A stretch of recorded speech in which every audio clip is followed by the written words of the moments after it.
Hi, this is Vaughn Thomas at Thomas Editions Fine Art Printing and Scanning Service here in Marina del Rey. I'm here to talk about a little thing called Lightroom and a little problem that a lot of my clients have when it comes to exporting their projects to bring it to me to print. If you're familiar with resolution, you should be familiar with pixels per inch, also known as PPI. A file, before it becomes a print, is made of tiny pixels. So it's how many pixels are jammed in there together to make a beautiful dynamic range and flowing with different tonality image. DPI is dots per inch, and that is what is finally put on the printed page. It's little dots that make up that image, and they're all compressed together. So you have DPI, which is your file, and PPI, which is your file, too much wine, and DPI, which is to the printed page. Okay, so Lightroom has a default that, if you don't know it, will get you into a little bit of trouble. And the default for that is 240 PPI.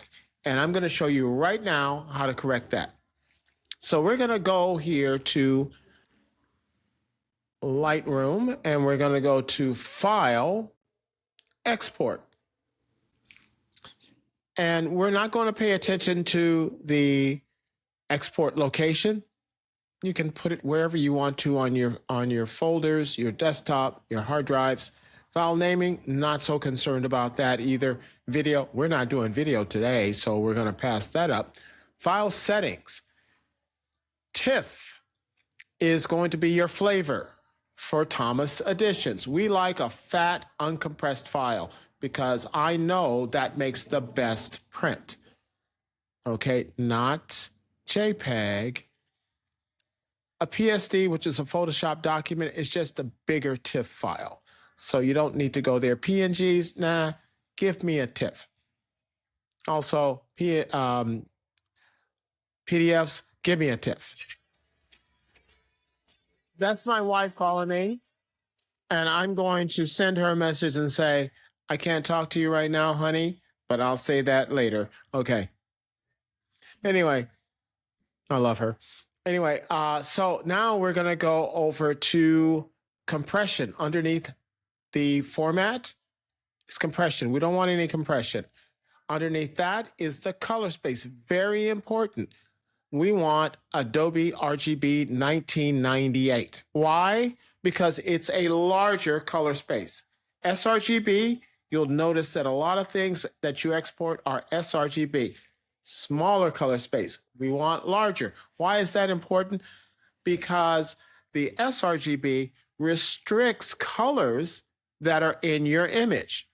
The the Adobe 98 RGB file allows more colors and information from your file to be displayed in the printed page. Okay? sRGB is meant for the web. Don't need much. Adobe RGB 1998 made for prints. Okay. All right. So then we can move down to image sizing. We don't want to resize, so keep that unchecked. Move over here to resolution. I print on Epson printers. I love Epson. Their 360 DPI is their sweet spot. 360. If you have to, you can go 300. That's Canon's sweet spot if you're printing on Canon. But I print on Epson, so I prefer 360 DPI or PPI, pixels per inch. Once you do that, you click Export, and you're done. That's it. Now, if you want to keep this as a preset within Lightroom so that it's a go-to every time you export, go over here to Add, and click Add and create a name for your preset. It could be my favorite Thomas Editions preset or Vaughn Thomas's favorite preset or whatever, and then hit create. I've already created one here called Thomas Editions Export Preset. Once you click on that, it will stay within your Lightroom memory, and it will always default to that. It won't default to the old 240 PPI. So remember, 360 DPI, PPI, Adobe 1998 color space, TIFF, non-compressed. That's it. I'll have another short tutorial for you in the coming days, and it's not going to be more than a week. I talk too much. Anyway, bye.